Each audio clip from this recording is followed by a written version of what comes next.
really, really great research. And I want to point out that the separation that I described earlier between scholarship and practice in music is really something that you can identify mostly in like primarily white areas of music.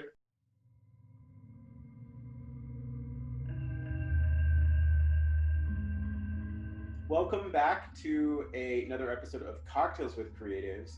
Today I invite my really close friend and collaborator, as well as the executive director of ÄPEX Info Performance, Garrett Schumann. Garrett's also a really fantastic composer and music pedagogue, and I'm really excited to have him. Today we're drinking some Michigan beer. I brought a couple different Old Nations. Garrett, what did you bring? And I have a beer called Big Tuba to go with the music theme, and it's by a brewery called Brew Detroit, which is it's in Detroit, and they're a great small brewery in Southeast Michigan. And this, like Old Nation's most famous beer, this is a New England IPA, but it's a double, so it'll hit a little bit harder, I think. So I'm gonna go with the Brute here. Awesome. Don't forget to like the video, subscribe to the channel, comment, share, do all the things. It really helps. And thanks again for watching. Garrett, thanks for being here. Thank you so much for having me. I'm really excited. Let me open my beer, and I'll just point out that my glass is from another great Michigan brewery, Storm Cloud, which is in Frankfort, Michigan, up on the west coast, about 30 minutes to the west of Traverse City. So it's a real Michigan beer celebration. Well, cheers. Cheers. So Garrett, you do a number of different things. I'm wondering, how do all these different things intersect? Because they seem all related. Yeah, so I have sort of three main thrusts in my quote-unquote professional life. I compose and I run ÄPEX Contemporary Performance, which is a concert presenting organization, and then I teach and do research, and it sort of comes from me always having kind of an interdisciplinary attraction and having a lot of different interests. But I do think I've thought for a long time that like creating music as a composer is not enough to serve the field. Basically, like I have to participate in creating music or that cultural production in other ways. And so I really see like those three approaches as kind of well-rounding me in terms of my musical work, similar to someone like you, who's someone who has a strong performance background and also composing. I'm a terrible performer, so I have to go to libraries and do stuff. Okay, so in preparing for this interview, we were talking a little bit about this silo that exists between research and performance, and you've really found some really interesting ways to navigate that. Can you talk a little bit about that? So when I started teaching college courses when I was a doctoral student, I noticed something that I had never really been aware of when I was a student, an undergrad and a master's student, which was the close connection between the music we cover in the classroom and what people put into their own practice as performers and that sort of thing. And as I've gone on in my teaching and academic career, it's become more apparent for a lot of parts of professional music activity just leave out research and scholarship. I think early music is an exception, where there's a lot of work with sources from the Baroque and Renaissance periods, but even though like an orchestra is ostensibly historically focused by focusing on 19th century repertoire, there's not a lot of active research in that sort of thing. And I think I think a lot of problems that our field of music pedagogy and music performance is confronting now can be connected to this dissociation between performance and scholastic exploration. Absolutely. I totally agree with that. And it's something that I've been navigating myself a little bit in some of my own practices as a composer and as somebody who also considers himself a music theorist. So I'm excited to have this conversation with you. Can you talk a little bit about this in practice in some of the projects that ＡPEX is working on?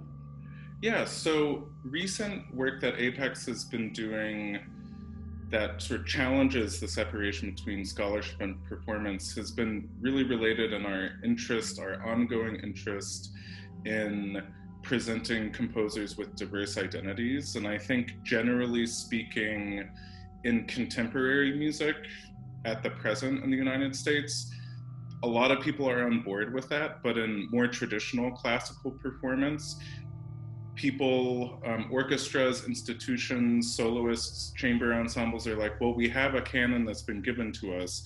We recognize that that's not a very diverse canon, but that's the history. We don't need to do research or find other composers. This is just what we have. Contemporary music focusing groups, it's their responsibility to deal with diversity.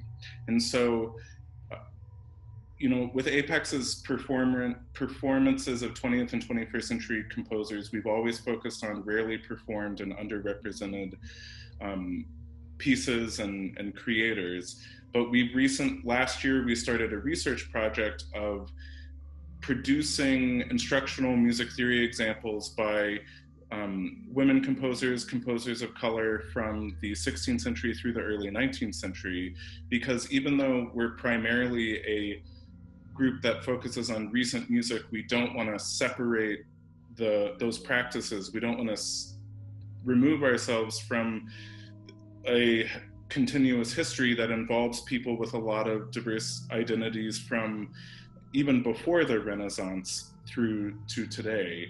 And I think there are a lot of other groups that are peers of ours in doing this who do really, really great research. And I want to point out that the separation that I described earlier between scholarship and practice in music is really something that you can identify mostly in like primarily white areas of music performance. That if you look at African American composers and performers primarily, they've been keeping their own history since the 19th century. And you see composers like Harry Lawrence Freeman, for example, wrote a history of African American classical musicians in addition to composing a bunch of enormous operas.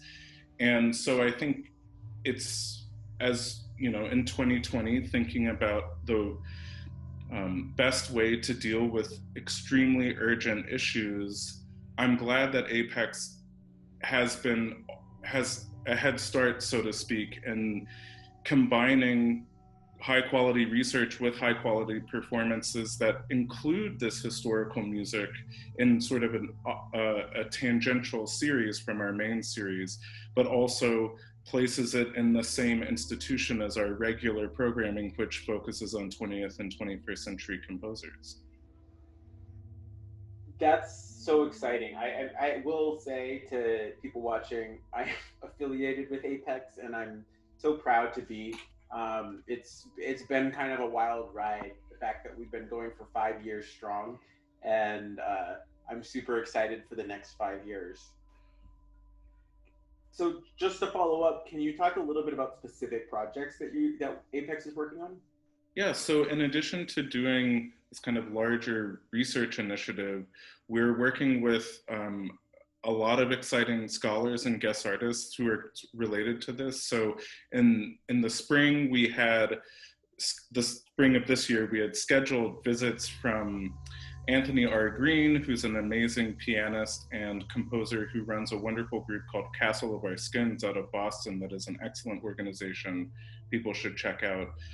He was going to come play some music by Black composers from the 19th century. We were going to premiere a new piece of his. We also had new Renaissance artist Elizabeth A. Baker, who was a guest for us, scheduled to come and share her music, and also Leah Claiborne, who's a pianist who teaches at the University of the District of Columbia, who's done amazing research on piano pedagogy related to representation and diversity and that sort of thing.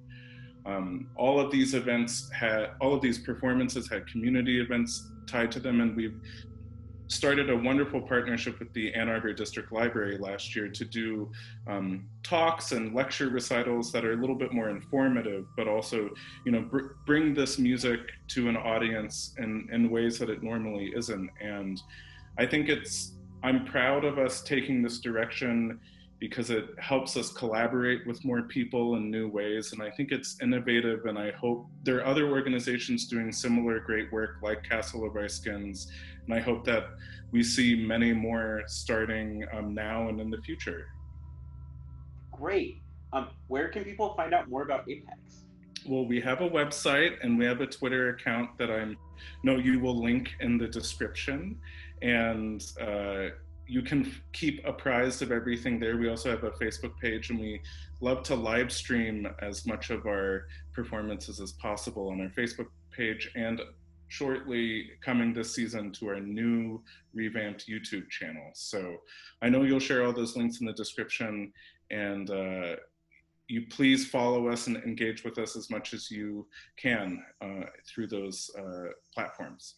Please do. And thank you again, Garrett, for being a part of this.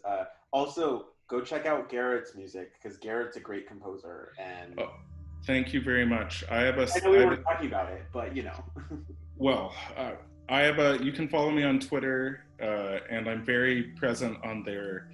And my recordings are most easily accessible on my SoundCloud page. I'm in the process of redoing my website, so it's not available, but you can find me. Twitter is the truest way to interact with me under these quarantine circumstances, so find me on there. Well, thanks again for being a part of this, Garrett. Please don't forget to like this video, subscribe to the channel, please share this. I promise you that's the biggest help that you can be. So thanks again for sharing a beer with me and talking about this. Thanks so much for having me, Spencer. Sounds great. Have a great night. You too. Thanks.